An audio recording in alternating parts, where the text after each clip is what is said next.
we're talking about potentially thousands of Ukrainian soldiers, maybe 6,000 even, involved in this operation, which does seem to have been carefully planned to cause maximum surprise, maximum humiliation for Vladimir Putin. And should Ukraine continue to hold territory inside Russia, well, that could change any future negotiations quite significantly.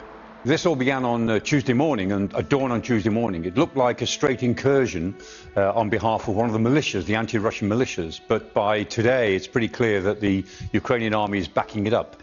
They seem to be backing it up with at least 3 top-line brigades, and with what I call the enablers of the heavy metal. Some of the engineering facilities, some of the anti-mining equipment, some of the ground-based air defence and heavy mortars. So clearly, the Ukrainians are serious about this. They intend to take a piece of Russian territory and stay, at least for a while.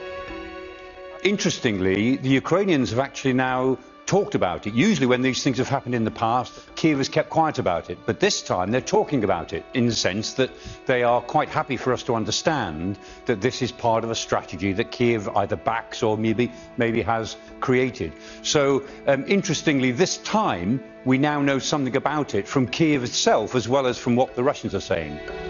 The importance of this depends on how long the Ukrainians think that they can hold that piece of territory.